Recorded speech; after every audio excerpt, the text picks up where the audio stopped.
A very good morning to all of you, my dear students. So, ma'am had already started this chapter, fiber to fabric. Okay. So, I shall continue this chapter. I will start this chapter by revising it because you already have studied in your previous class and you have idea about the things like types of fiber and the classification of fiber, then natural fiber, synthetic fiber, plant fiber, okay, and yarn to fabric. So somehow you have idea of these things, you have idea of these terms. So I will just revise and then I shall continue to the topics which you don't have studied. Okay. So let's start the chapter, that is fiber to fabric. Fiber to fabric. So here it is talking about, or the chapter will talk about the journey of fabric. So in this chapter we will know that what is fabric, how fabric is made. Okay. So what is fabric? First of all, let's know about fabric. Fabric means the material which we use for clothing. Okay. तो fabric का मतलब क्या हुआ? Fabric का मतलब हुआ वैसा material जिसका हम उपयोग करते हैं, यानी कि जिसका हम यूज करते हैं क्लॉथिंग के लिए, यानी कि कपड़े बनाने के लिए। ठीक है। अच्छा, एक बात बताओ, आप लोग अपने मम्मा के साथ शॉप पे गए हो कभी साड़ी खरीदने के लिए? अगर नहीं गए हो तो जाना ज़रूर और ये चीज़ ज़रूर नोटिस करना, और अगर गए हो तो याद करो जो मैं चीज़ें अभी बोलूँगी। तो अब आपने देखा है क्या अपने मम्मा को, या जिसके साथ भी आप गए हो शॉप पे कपड़े खरीदने के लिए, तो आपने देखा है उनको शॉपकीपर से पूछते हुए कि भैया ये किस चीज़ का बना हुआ है? तो क्या कर रहे हैं वो? बेसिकली शॉपकीपर से वो क्या पूछना चाह रहे हैं? वो फैब्रिक पूछना चाह रहे हैं कि भैया बता दो ये जो कपड़ा है, ये जो साड़ी है, वो कौन से फैब्रिक का बना हुआ है। ऐसा आपने देखा होगा ना, मम्मा लोग पूछती हैं कि हाँ ये सिल्क का है, ये सिफॉन का है, ये कॉटन का साड़ी है, या बोलते हैं ना भैया कॉटन का साड़ी दिखाना, सिफॉन का साड़ी दिखाना, या सिल्क का साड़ी दिखाना। तो ये हम क्या बोल रहे हैं, किस चीज़ के बारे में बात कर रहे हैं? ये हम फैब्रिक के बारे में बात कर रहे हैं। इसका मतलब क्या हुआ? वो जो साड़ी है वो किस चीज़ की बनी हुई है, कौन से फैब्रिक की बनी हुई है? सिल्क की बनी हुई है या कॉटन की बनी हुई है। तो बहुत तरह के फैब्रिक्स होते हैं। यहाँ पर मैं कुछ फैब्रिक्स को शो कर रही हूँ आपके लिए इस इमेज में। इस पिक्चर में बहुत सारे ऐसे फैब्रिक है जिसके बारे में आप फैमिलियर होंगे, ठीक है, और बहुत सारे शायद उसके बारे में आप नहीं जानते होंगे। वैसे ही और भी बहुत तरह के फैब्रिक्स मार्केट में अवेलेबल होते हैं, but the common ones are here. So here are the examples of fabric. Some of them are velvet, silk, wool, okay, rayon, linen. So these are some of the examples, and it doesn't mean that all the fabrics are same. So how they do differ? They differ from one another in their texture, in their shining capacity. Okay, if we take silk, then silk has the capacity to shine, whereas cotton don't shine. So there is a difference now between silk and cotton. In the same way, the fabrics differ in color also, and also the material they are made of. Okay. अभी तक ने हमने पढ़ा कि fabric क्या होता है और उसके एग्जाम्पल्स को देखा, एंड ऑल्सो कि कैसे एक फैब्रिक दूसरे फैब्रिक से डिफर करता है ना। जैसे कि कॉटन और सिल्क में क्या डिफरेंसेस है, तो क्या क्या डिफरेंसेस हमें मिला? हमें ये मिला कि उनका टेक्सचर अलग हो सकता है, कोई बहुत ज़्यादा शाइन कर सकता है, कोई बहुत कम शाइन करेगा, उनका थिकनेस जो है वो डिफर कर सकता है। किसी की जो फैब्रिक होगी थोड़ी ज़्यादा थिक होगी और किसी की फैब्रिक बहुत ही थिन होगी। वहीं पर हमने ये भी देखा कि कलर और मटेरियल भी डिफर करता है। ठीक है, तो ये तो बात हुई फैब्रिक की। बट अब ये दूसरा क्वेश्चन आता है कि what are these fabric made of. ठीक है, फैब्रिक से हम कपड़ा बनाते हैं जो हम पहनते हैं, लेकिन ये जो फैब्रिक होते हैं वो किन चीज़ों से बनता है? सो लेट्स नो फैब्रिक किन चीज़ों से बनता है। ठीक है, fabric is made of yarns. Fabric जो है वो यार्न से बना होता है ना। What is these yarns? Yarns किसको बोलते हैं? So yarns are basically loose threads. जो लूज थ्रेड्स होते हैं उनको यार्न्स बोलते हैं, and all fabrics are made of loose threads called yarns. ठीक है, तो सारे फैब्रिक्स जो होते हैं वो यार्न से बने होते हैं। अब बात आती है, ठीक है, तो यार्न्स क्या होते हैं? तो यार्न्स जो होते हैं बहुत ही थिन स्ट्रैंड्स होते हैं। वो किसके बने होते हैं? थिन स्ट्रैंड्स के बने होते हैं, जिसको फाइबर कहते हैं। तो अभी मैं एक बार आपको बहुत अच्छे से इसको सिंप्लीफाई कर दूं कि बहुत थिन स्ट्रैंड है, बहुत पतला, बहुत पतला। और रेशम का धागा देखा है आपने? बिल्कुल उतना पतला। तो वो थिन स्ट्रैंड जो है वो फाइबर कहलाता है। जब वैसे बहुत सारे थिन स्ट्रैंड्स मिलते हैं तो वो क्या बनता है? यार्न बनता है। और जब बहुत सारे यार्न्स मिलते हैं तो वो फैब्रिक बना देते हैं। Now am I clear? Once again मैं इसको आपको रिवाइज करवा देती हूँ। तो जब बहुत सारे थीन स्ट्रैंड्स होते हैं, थीन स्ट्रैंड्स को हम क्या कहते हैं? फाइबर कहते हैं। तो सिंपलेस्ट यूनिट अगर आपसे पूछा जाए फैब्रिक का तो फाइबर है। तो हम कह सकते हैं कि फैब्रिक जो है वो फाइबर्स से बनी होती है। Okay, so now I am trying to demonstrate you what is fibre, what is fabric and what is yarn. तो आपको ये कुछ चादर दिख रहा होगा, यहाँ पे दिख रहा है चादर। आपके पास अगर दुपट्टा है तो आप उसमें भी ये चीज़ें नोटिस कर सकते हो। Now look at this, what I am trying to show you. ये जो पूरा है, ये आपको जो ऐसे क्यूब्स में दिख रहे हैं, जो बड़ा सा है, ये हम कहेंगे फैब्रिक। अब मैंने आपको बताया कि फैब्रिक जो है वो किस चीज़ से मिलके बनता है। तो मैंने आपको बताया फैब्रिक जो है वो यार्न से मिलके बनता है। और यार्न क्या होते हैं? लूज थ्रेड्स होते हैं। तो आप देख रहे हो, यहाँ पे देख रहे हो, रुको कोशिश करती हूँ जूम करने की। यहाँ पे देख रहे हो थ्रेड्स मिलके बने हैं ना, कितने सारे थ्रेड्स हैं। तो यही है यार्न। बहुत सारे यार्न्स मिले तो क्या बन गया? फैब्रिक बन गया। देख रहे हो फैब्रिक बन गया ना, बहुत सारे यार्न्स मिले तो। अब यार्न किस चीज़ का बना होता है? यार्न क्या होता है? लूज थ्रेड्स होते हैं। देखो थ्रेड्स लाइक स्ट्रक्चर दिख रहे हैं आपको, ये वाला स्ट्रक्चर दिख रहा है, थ्रेड है ना। अब इसमें कितने थ्रेड्स हैं? 2 है, 2 से भी ज़्यादा होते हैं तो इसको हम यार्न बोलते हैं। ठीक है, जब ग्रुप ऑफ थ्रेड्स होते हैं, लूज थ्रेड्स होते हैं, तो उसको हम यार्न बोलते हैं। तो ये है यार्न, ये हो गया हमारा फैब्रिक। बहुत सारे यार्न्स मिलेंगे, देखो बहुत सारे यार्न्स मिल रहे हैं ना इधर, बहुत सारे यार्न्स मिलेंगे तो फैब्रिक बनेगा। ठीक है, अब यार्न्स किस चीज़ से बने होते हैं? तो वो बहुत ही थिन स्ट्रैंड्स होते हैं, फाइबर जिसको कहते हैं। देखो ये हमारे पास 2 थ्रेड थी ना, 2 लूज थ्रेड थी। अब देखो ये जो थ्रेड है इसमें भी आप देख सकते हो, ये मैंने निकाला। तो जो इतने थिन होते हैं ना, जो सबसे थिनेस्ट होता है, सबसे थिनेस्ट होता है, ये देखो इस थ्रेड में से मैंने इसको निकाला। ये एक थ्रेड है, देख रहे हो, एक थ्रेड है, इसमें से मैंने इसको निकाला। ये थिनेस्ट स्ट्रैंड, इसी को हम फाइबर कहते हैं। तो बहुत सारे फाइबर मिलके क्या बनाते हैं? यार्न बनाते हैं। बहुत सारा यार्न मिलके क्या बनाता है? हमारा फैब्रिक बनाता है।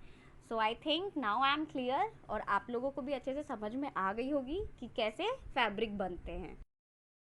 फैब्रिक किस चीज़ से बनते हैं? फैब्रिक यार्न से बनते हैं, और यार्न्स जो है वो फाइबर्स से बनते हैं। तो हम कह सकते हैं फैब्रिक्स फाइबर से बनते हैं। ठीक है, अब फाइबर्स का मैं एक और एग्जांपल देती हूँ। आपने निडल में थ्रेड डाला है, और आई होप कि ये तो सबने किया ही होगा। तो कभी कभी थ्रेड नहीं जाता है, और कभी कभी देखते हो थ्रेड में से 2 थिन स्ट्रैंड्स निकल जाते हैं। तो वो क्या है? थ्रेड हमारा यार्न हो गया, लूज थ्रेड, और उसमें जो थिन स्ट्रैंड्स निकले वो क्या हो गया? फाइबर्स हो गया। और वैसे ही जब हम बहुत सारे थ्रेड्स को मिलाएंगे तो क्या बन जाएगा? फैब्रिक बन जाएगा। सो ये कुछ एग्जाम्पल्स थी। उसके बाद हमने पढ़ा फाइबर्स के बारे में, और क्योंकि फाइबर्स स्मॉलेस्ट यूनिट होते हैं ना, फाइबर्स पे ही डिपेंड करता है कि फैब्रिक कैसा होना है। ठीक है, तो ये जो फाइबर्स होते हैं वो हमको 2 सोर्स से मिलते हैं। ठीक है, 2 सोर्स होता है, एक प्लांट सोर्स, एक एनिमल सोर्स। जैसे प्लांट सोर्स हो गया, जैसे कोकोनट का प्लांट से हम बनाते हैं ना, मैम ने बताया था पिछले क्लास में। वैसे ही एनिमल का फर हम यूज़ करते हैं। तो ये सारे क्या हो गए? 2 सोर्स हो गए फाइबर्स के, एक प्लांट और एक एनिमल। के अलावा कुछ फाइबर्स आर्टिफिशियली भी बनाई जाती है। तो हम इसी के बेसिस पे फाइबर्स को 2 टाइप में डिवाइड करते हैं। एक हो गया नेचुरल फाइबर। नेचुरल फाइबर में हो गए जो फाइबर हमें एनिमल या प्लांट से मिलते हैं, animal fibre and plant fibre. और एक होता है मैन मेड फाइबर, या सिंथेटिक फाइबर भी कह सकते हो, या आर्टिफिशियल फाइबर भी कह सकते हो। ठीक है, सिंथेटिक, आर्टिफिशियल और मैन मेड। तो ये क्या होता है? वो मैन ने बना रखा है, आदमियों ने बनाया है। ये हमें नेचर से प्रोवाइड नहीं होता है, नेचर हमें प्रोवाइड नहीं करती है। नेचर हमें जो प्रोवाइड करती है वो एनिमल और प्लांट्स के जरिए ही प्रोवाइड करती है। नेचुरल फाइबर्स के एग्जाम्पल हो जाएंगे जूट, कॉटन, लाइनन, सिल्क, ऊल। और वहीं पर मैन मेड फाइबर्स के एग्जाम्पल हो जाएंगे, या फिर कह सकते हो सिंथेटिक फाइबर्स के एग्जाम्पल हो जाएंगे नायलॉन, रेयन, एक्रिलिक, पॉलिस्टर, नाम तो सुना ही होगा। तो ये सारे जो है वो मैन मेड फाइबर है, ठीक है। अब नेचुरल फाइबर में हमें दो सोर्सेज से मिलते हैं, कौन कौन से, प्लांट एंड एनिमल। तो हम प्लांट फाइबर और एनिमल फाइबर में उसको डिवाइड करते हैं या डिस्टिंग्विश करते हैं। अगेन प्लांट फाइबर को we can classify it into 3 categories because plants has its many parts ना, like it has fruit, it has leaf, okay. So जिस पार्ट का हम फाइबर यूज करते हैं उसको उस पार्ट से हम डिनोट करते हैं। जैसे फ्रूट फाइबर्स, तो कुछ ऐसे फ्रूट्स है जैसे कि कॉटन हो गया, कॉयर हो गया, तो ये सब कौन सी कैटेगरी में आएंगे, ये सब प्लांट के क्या है, फ्रूट है, तो they are categorise as fruit fibre. वहीं पे प्लांट के बास्ट होते हैं, तो बास्ट मतलब होता है छाल, आपने सुना है पीपल के पेड़ का छाल एंड समथिंग ऐसा कुछ। तो जब हम स्टेम से प्लांट के स्टेम वाले पार्ट से फाइबर को ऑब्टेन करते हैं तो वी से इट एज बास्ट फाइबर। तो बास्ट फाइबर के एग्जाम्पल हो जाएंगे जूट और लाइनन, ठीक है। हमने देखा फ्रूट फाइबर जो कि प्लांट के फ्रूट पार्ट से हम ऑब्टेन करते हैं, जैसे कॉटन हो गया, कॉयर हो गया, क्या है जो कोकोनट से बनाते हैं, ठीक है, तो वो कॉयर होता है। तो कोकोनट इज अ फ्रूट ना, सो वी से इट एज फ्रूट फाइबर, तो कॉयर फ्रूट फाइबर हो गया। जूट हमारा, जूट और लाइनन बास्ट फाइबर हो गया। Third category is of leaf fibre, जो पत्ते से बनते हैं, जो पत्तों से ऑब्टेन किए जाते हैं फाइबर्स, और वो बहुत ही रफ होते हैं, ठीक है। उनका हम यूज किस में करते हैं, रोप्स बनाने में करते हैं, मैट्स बनाने में करते हैं, ओके। तो उसका एग्जाम्पल जो होगा सीसल फाइबर, ठीक है, वो जो है वो सीसल प्लांट से ऑब्टेन किया जाता है, ठीक है, तो वो लीफ फाइबर में आएगा। और मैनमेड फाइबर्स क्या होते हैं, उनको मैन्युफैक्चर कहाँ किया जाता है, फैक्ट्रीज में किया जाता है, कुछ केमिकल्स डाल के किया जाता है। तो नेचुरल फाइबर और मैनमेड फाइबर में यही डिफरेंस है, जो हम नेचुरली ऑब्टेन करते हैं प्लांट और एनिमल से, they are natural fibre, and the fibres which we manufacture in factory with the help of chemicals are known as man-made fiber और artificial fiber और synthetic fiber, जिसके examples rayon हो गए, polyester हो गए, है ना। Now we will move to the next topic that is fabric for different purposes, ठीक है, fabric for different purposes। तो फैब्रिक्स जो होते हैं सारे सेम तो होते नहीं है, किसी का टेक्सचर अलग होता है, किसी की थिकनेस अलग होती है ना, किसी का शाइनिंग अलग होता है। तो डिफरेंट फाइबर्स होते हैं तो सबका पर्पस भी अलग अलग है, सबको हम लोग अलग अलग चीज़ों के लिए यूज़ करते हैं, ठीक है।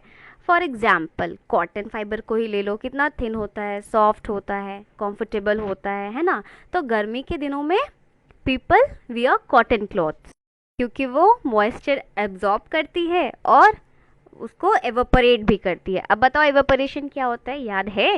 It is the transfer of the liquid to the gaseous state, यही होता है ना इवेपोरेशन, लिक्विड स्टेट से गैसियस स्टेट में ट्रांसफर हो जाता है। तो जो पसीना चलती है उसको कॉटन क्लॉथ एब्जॉर्ब करते हैं और फिर उसको एवेपोरेट कर देते हैं, जिसकी वजह से क्या होती है, गर्मी नहीं लगती है। एंड यही रीज़न है कि गर्मी में people prefer cotton clothes to bear to keep their body cool. पर अगर सिंथेटिक फाइबर की बात की जाए तो जो नायलॉन होते हैं वो बहुत ही लाइट होते हैं और बहुत ही ज़्यादा सॉफ्ट भी होते हैं। अगर आपने एक्सपीरियंस कर रखा है, अगर आपने पहन रखा है नायलॉन तो आपको पता होगा, ठीक है। लेकिन उनके पास ये क्वालिटी नहीं होती है कि वो एब्जॉर्ब कर ले मॉइस्चर को, जैसे कि कॉटन क्लॉथ्स करते हैं।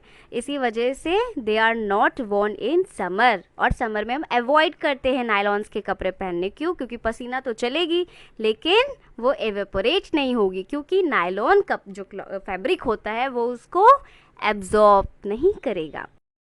ओके, नेक्स्ट फैब्रिक देख लेते हैं, उल की फैब्रिक की बात कर लेते हैं। तो वुलन क्लॉथ्स कहाँ पहने जाते हैं?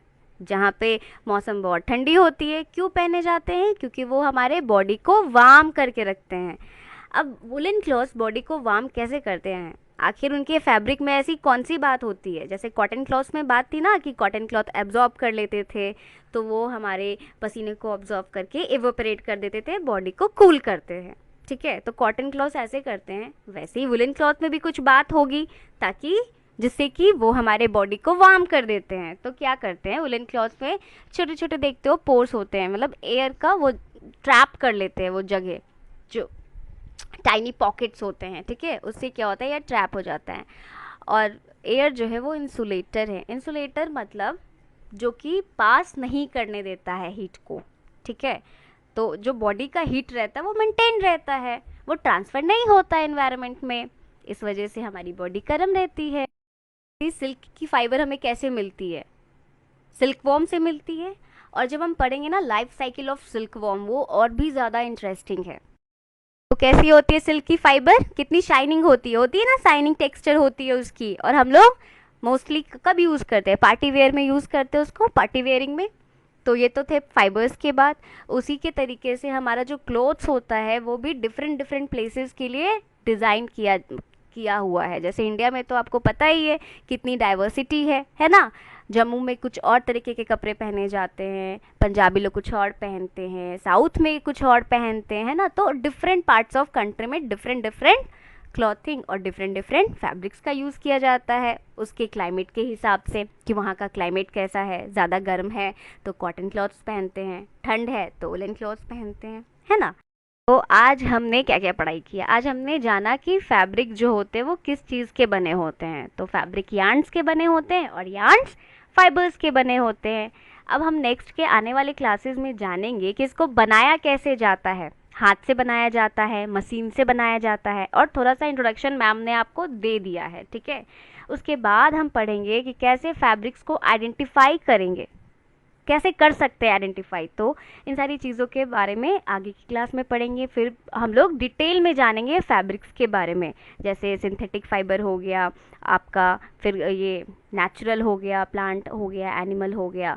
तो सबके एग्जाम्पल्स को हम लोग डिटेल में स्टडी करेंगे, ठीक है। So that's all for today. I hope कि आप लोगों को समझ में आ गई होगी। अगर नहीं समझ में आया है then you may ask me, आप में से पूछ सकते हो। और home assignment I give you, और वैसे मैं बता देती हूँ that you have to do this question, जो आपको क्वेश्चन पेज नंबर 30 पे विजिबल हो रहा है ना, पेज नंबर 30 पे tick the correct options that you all have to do. So thank you students.